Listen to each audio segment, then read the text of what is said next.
Trauma Therapist Podcast Plus listeners can listen to episodes early and ad-free right now. Become a Plus listener by going to Apple Podcasts, searching for the Trauma Therapist Podcast, and signing up today. Welcome to the Trauma Therapist Podcast, a show about the incredible people dedicated to helping those who've experienced trauma. My name is Guy McPherson, and my mission is to raise the awareness of trauma and to inspire each of us to help those around us. You ready, Laura? Yes, I am, Guy. Okay. All right. So 5, 4, 3, 2, 1. All right, folks, welcome back to the podcast. I'm very excited to have some of my guests today, Laura, Regan. Laura, welcome. Thank you. I'm so happy to be back here. Awesome. So Laura is a holistically and somatically oriented trauma-focused psychotherapist, as well as board-approved and registered clinical social work supervisor in Maryland. She's a speaker, trauma trainer, and owner of the Baltimore Annapolis Center for Integrative Healing, where she and her associates offer integrative trauma and attachment-focused psychotherapy to teens and adults. In 2021, Laura founded the Trauma Therapist Network, a website resource designed to help people learn about trauma and find therapy. In addition, she hosts 2 podcasts, Therapy Chat, her most well-known, which features interviews with trauma therapists, authors, and researchers, and her second, Trauma Chat, which offers brief episodes that educate both professionals and the general public about trauma and its impact on our lives. We'll be talking about all that and then stuff in more in depth. Laura, welcome to the podcast. Thank you, guys. So good to be with you. So the first thing I've got to say after reading that bio is, damn, girl, you're busy. You're right about that. That's very true. Oh my gosh. Well, yeah, it's a lot actually, but over time it's gotten the podcast, as you probably have noticed for yourself, it just sort of begins to roll along. It just has its own rhythm. Right. So that's just a thing that's always been like a side thing, but it takes a lot of my attention, but it's so fun and enriching. It's kind of a creative outlet at the same time. Awesome. But there have been times where I've had to pull back on seeing clients because I had so much going on. So, it's sort of this like, what needs your attention the most at a given time, and just continuing to flow with it and try to be flexible, Yeah. So we'll get into that a little bit more later, but let's start here with share with the listeners where you're from originally and where you are currently. Okay. I'm from Virginia in the U.S., and I currently live in the state of Maryland, which is right next to Virginia, but not as much similar as you might think. Not as much as I expected anyway. All right. So I mean, you got a lot going on here, and you're going to be kind of guest presenter with the Wisdom Circle, and we're going to talk about that too. But I want to kind of segue into that and kind of uncover and explore how the hell all this started for you. How did you get into this field and trauma specifically too? Yeah, well, it's funny. I really feel like I stumbled into it, but I also feel like we find what we need to be doing and it kind of finds us. I stumbled so randomly, literally, into volunteering in a sexual assault crisis center when I was in my early 30s. I was going back to school to finish my undergrad and intended to go get my master's and become a therapist. And I needed some kind of internship or some kind of experience in the field because I had been working in the legal field before that. And so I passed by this YWCA. I saw a sign that said volunteers wanted, and I assumed it would be some kind of domestic violence related work. Okay. I didn't know that sexual violence had services. I knew about domestic violence services, like kind of. So when I contacted them about volunteering, they said, well, this is for our 24-hour rape crisis hotline and hospital accompaniment program. Is that something you're interested in? I was like, ooh, like that sounds hard. As coming off the street, I had no idea what to expect. And they said, don't worry, we'll train you. And we went through this very comprehensive 40-hour training that I was so fortunate. This was back in 2002, but I was trained in understanding sexual violence as a, societal problem, not an individual issue, and also that it's a trauma Mhm. and it can impact people over their whole lives. So we learned about working with adult survivors of childhood sexual abuse, as well as people who had just recently been sexually assaulted or raped. And um, I was just madly passionate about the work. So I couldn't relate to it at all. Like, I'm not a survivor. I have no idea why I'm just a brave person who really wants to do this work. But really, I was a survivor. I didn't even realize it. Oh, So it wow. was one of those things where, you know, sitting with people, and we would do short-term crisis counseling too. So I started as a volunteer and then started working there in 2003. And I had a small caseload of it was about 15 people, and we would meet for short-term counseling for like 6 to 12 months. So, I thought of that as short term, but Mhm. nowadays that's long term compared to what a lot of models allow. But um, so yeah, even though I was sitting with people who had similar stories to my story of victimization, I didn't relate to it at all because of the valuable skill, the adaptation of dissociation that prevents us from, you know, realizing how we've been impacted by any kind of trauma. So, um, you know, I remember I went to counseling at that time with the intention of becoming a therapist. I thought, and I was told in school, you need to start your own counseling so you can find out, what your issues are and deal with them before you go out there and try to work with other people, which I thought was great advice. But when I went into the counseling, I had zero idea of what might be impacting me whatsoever. So even though I understood about trauma, I didn't relate to the idea that I was a trauma survivor myself at all. Wow. All right, let me interject for a second. First of all, very intense. I mean, to walk into a situation like that, when you said you were walking by the YMCA and saw volunteering, I thought you were going to say, well, I thought it was for like the basketball court or something like that. But to go into a situation like that and to volunteer for a situation like that, and the way you described it, you were like all in. That's Mm-hmm. intense.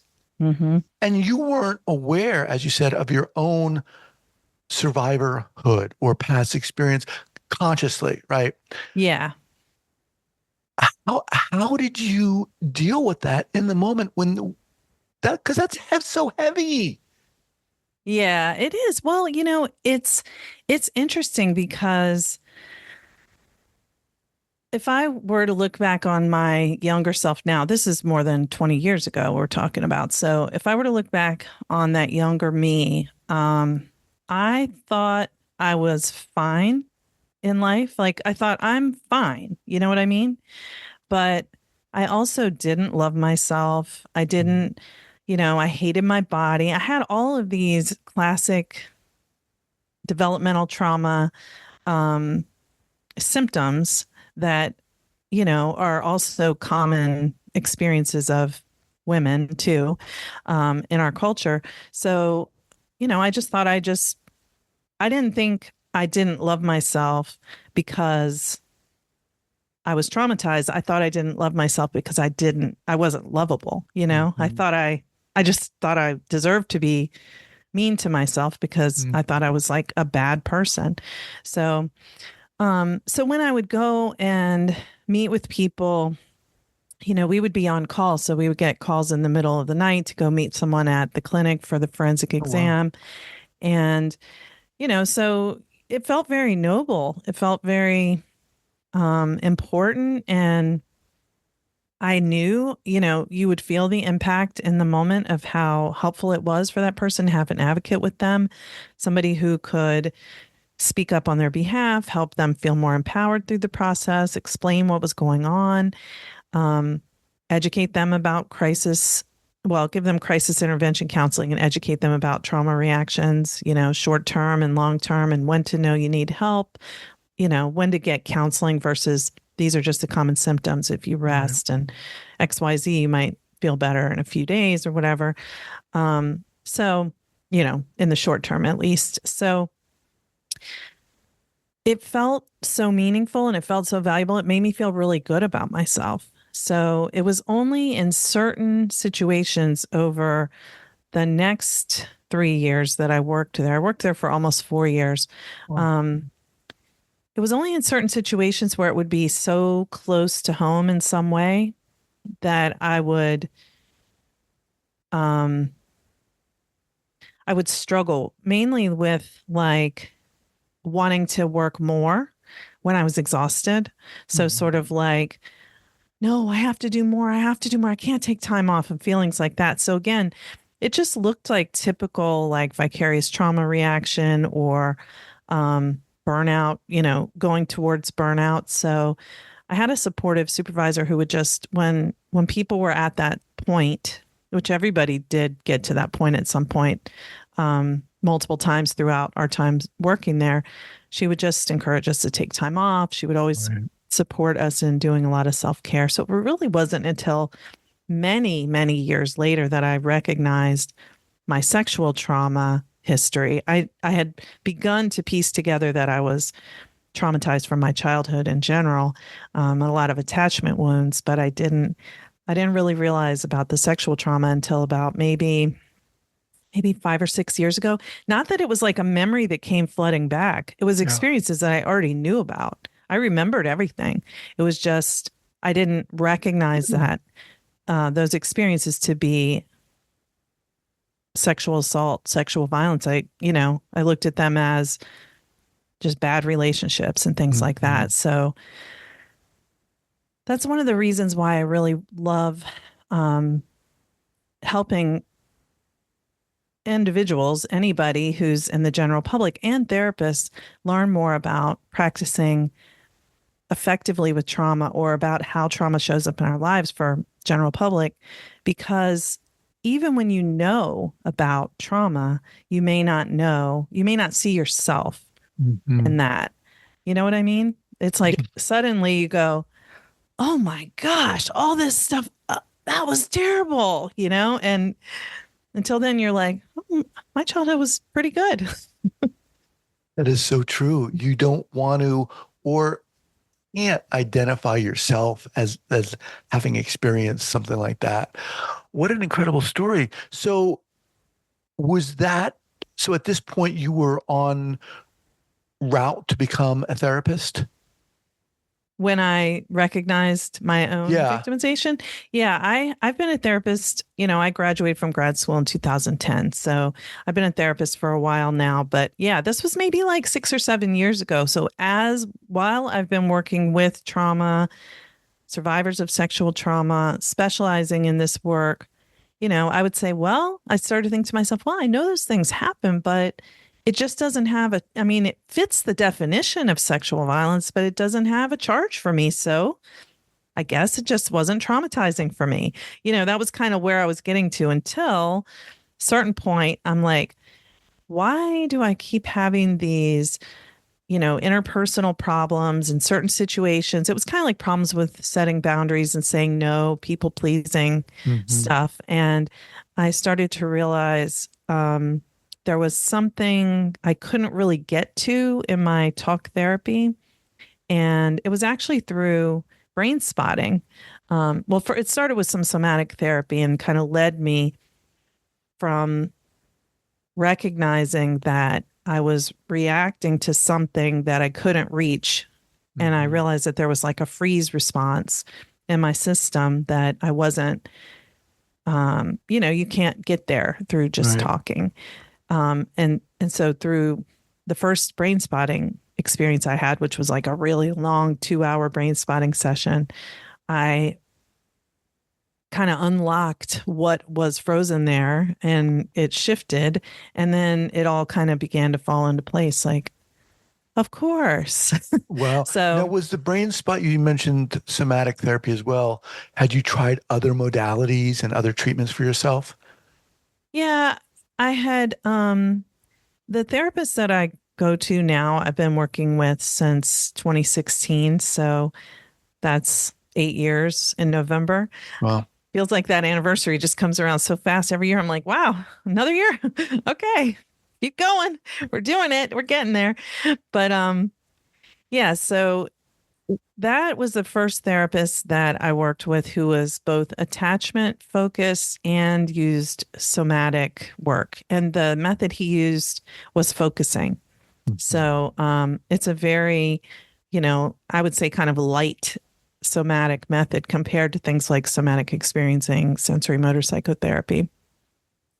But I'm also trained in sensory motor. I've done levels 1 and 2. So I didn't do level 2 until 2019, but I did level 1 in 2015. And, um, all of that, the practice that you do in that work and just becoming more attuned to my inner world through somatic work, both as a practitioner and continuing to work with, like, I do a lot of things. I do energy work with a coach, and I have my weekly therapy with my therapist.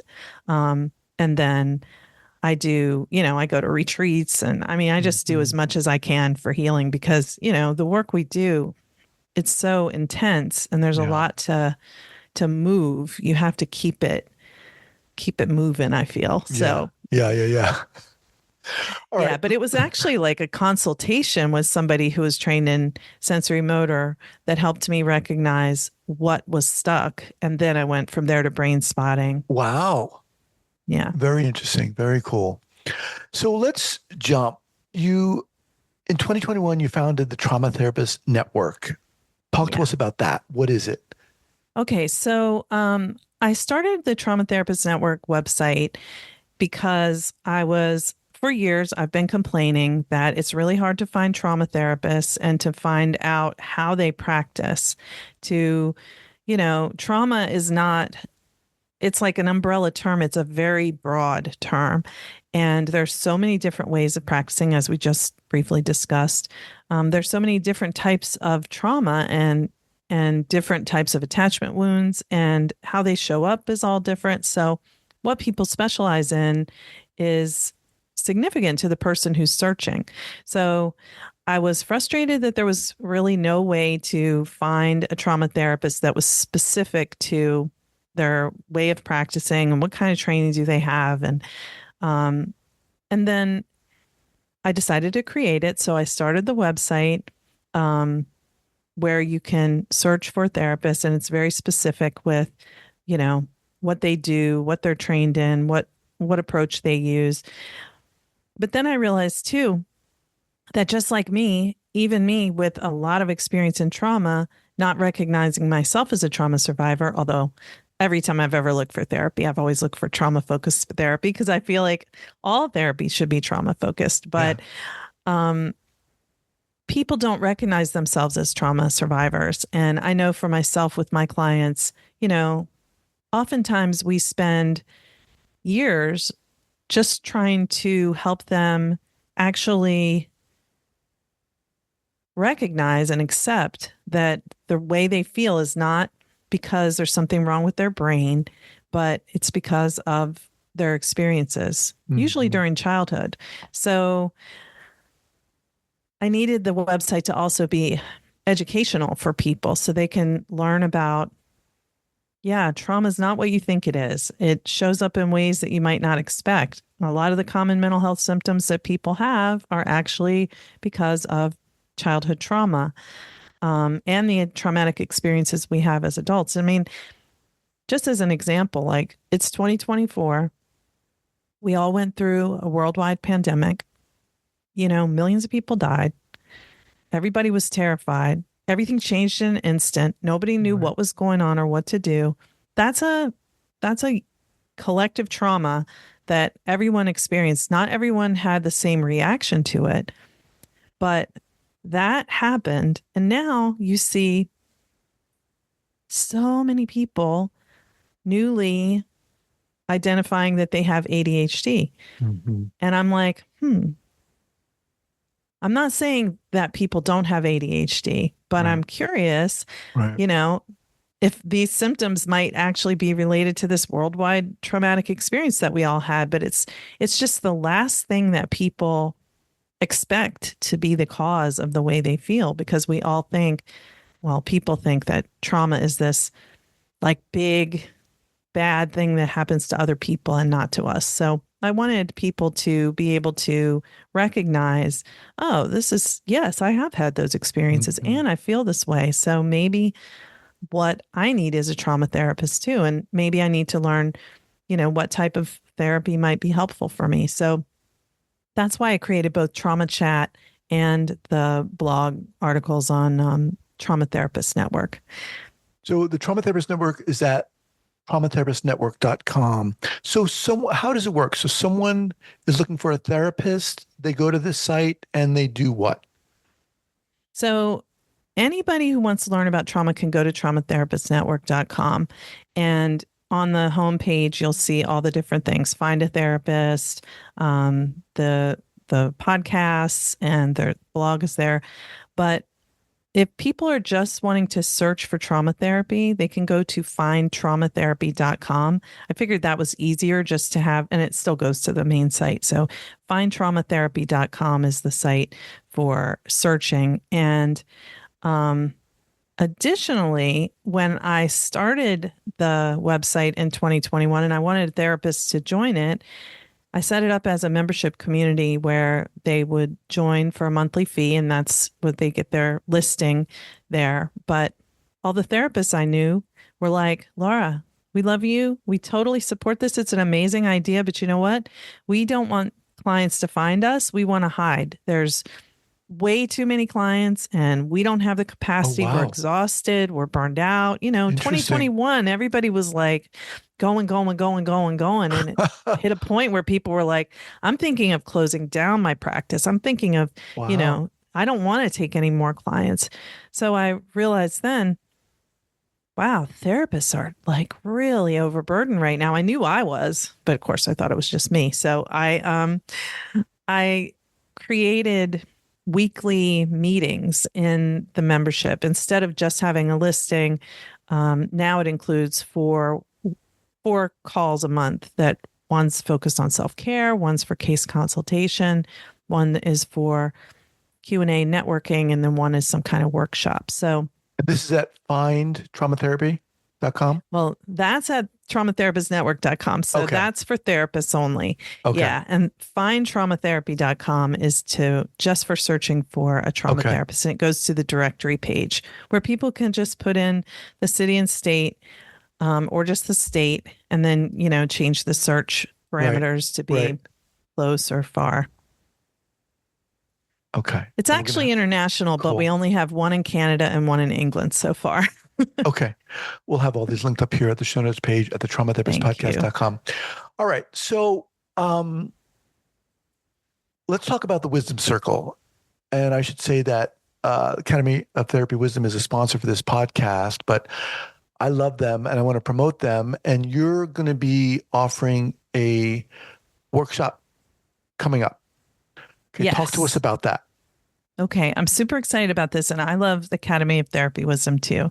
They're good people, and I love the trainings they bring. So, the Wisdom Circles are 2 workshops a month, and I understand you do like an integration call too. So, I don't even know what else people get when they sign It's up, but yeah, it's pretty phenomenal actually.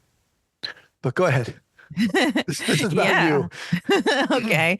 So, my 2 workshops are both about doing therapy with survivors of sexual trauma. So basically, the first one is going to be about the issue of sexual trauma, sexual violence, and how to work with survivors, whether their situation was recent or long time ago. And then the second one will be more in depth about working with people who are adult survivors of childhood sexual trauma. Because the thing is, therapists who don't have training in working with survivors often have biases that they're not aware of, and they unintentionally say and do things that make the client feel unsafe. And oftentimes they end therapy at that point. Okay. Give us an example. Simple example is as soon as someone says that they were let's say someone is an ongoing client and they come in on their Wednesday appointment and they say, "Oh my gosh, something terrible happened over the weekend. I think I was raped. I was at this party, you know, whatever they think happened." And then the therapist is like, "Oh my God, did you report this to the police?" And the person's like, well, no, I'm not sure. Well, you've got to call 911 right now. We've got to report this. You've got to report this. So it's like immediately the therapist kind of gets scared, has a reaction, and suddenly the client is like their power and control has been taken away. They're overwhelmed. They don't know what to do. They're feeling like they're supposed to report and they're not sure if they want to. And maybe they already had a bad experience with that when they went to the hospital, if they went.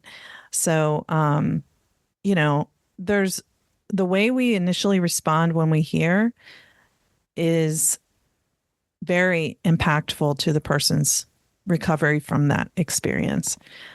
In the same way, we can have negative reactions when someone discloses past abuse as well. But So instead of this reactive response, and obviously you would think that the therapist is trying to help, right? yeah, What are you suggesting they might do? Obviously, each case is different, but yeah. Well, you never want the first thing you do, you never want the first thing you say to be, "Did you report it to the police?" Because it implies that this has to be reported to the police. So have you done it yet? Or we're going to do it now, or you're going to have to do it, or whatever. Or I, as the therapist, might do it against your will.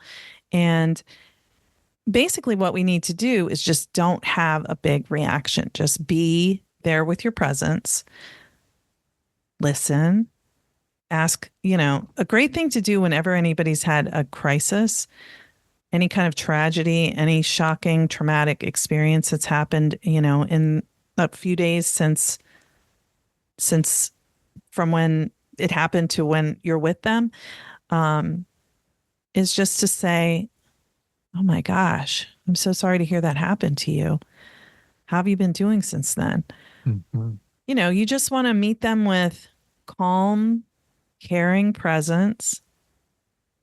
Let them know that you're listening and you believe them. There's this whole movement. I don't know if you've ever heard about it, but this woman named Joanne Archambault started this. Um, and the movement is called Start by Believing. Because one of the things that people who experience sexual trauma often are met with when they tell someone is disbelief. Mhm. So the person who says, "Did you report it to the police?" they are believing. But as soon as the person says, "Well, I don't know if I want to report it," then the other person, the therapist, may begin to wonder, "Well, is this really Mhm. true? Or did it happen the way they said? Or do they have some other ulterior motive here?" All of that, that's not for us to decide. And another thing that therapists could easily do is just to sort of, if this client has had a lot of chaos in their life, if they've had a lot of struggles, let's say substance abuse or um, you know impulsive behaviors or things like that, the therapist may in their mind blame the client for what happened, like, "Oh, look what's happened now because of their drinking. Now this happened." And sort of looking at it as like, "Oh, this unfortunate thing that you caused to yourself," which isn't the case. Right. So there's a lot of ways that our biases can really creep in there and cause so much harm and mistrust in the healing process and the therapeutic relationship for survivors. It's really important to, get it right. And when I say get it right, it's not about saying a specific thing. It's about giving that message. "I believe you. I care. Mhm. You matter to me. I can help you. This isn't too much for me. I'm not having a rage response. I'm not having a fearful response. I'm not having a judging response. I'm just here with you, I feel the same about you as I did before this. Those kinds of things are really, really important. And so oftentimes easier said than done too. Yeah. Because there's that reaction of, oh my God, did you do this? Did you do probably comes from a good place, but like you're saying, can have adverse effects and responses for the client. All right, Laura, so much to talk about. I mean, you're like this wealth of inspiration and information. I'm going to have you back. But Hmm. what's the best way for people to learn about everything you're doing? How do they get in contact with you? Yeah, the best thing is their traumatherapistnetwork.com. That's where everything I do is. And there's a lot of different ways to interact with me. There's the podcast, there's the memberships, there's working as a client, and, I'm on social media. It's all there. Okay. Again, we'll have this linked up here at the show notes page at the traumatherapistpodcast.com. Awesome, Laura. Thanks so much for being here. We'll be in touch. I thank you so much. Okay. All right. Take care.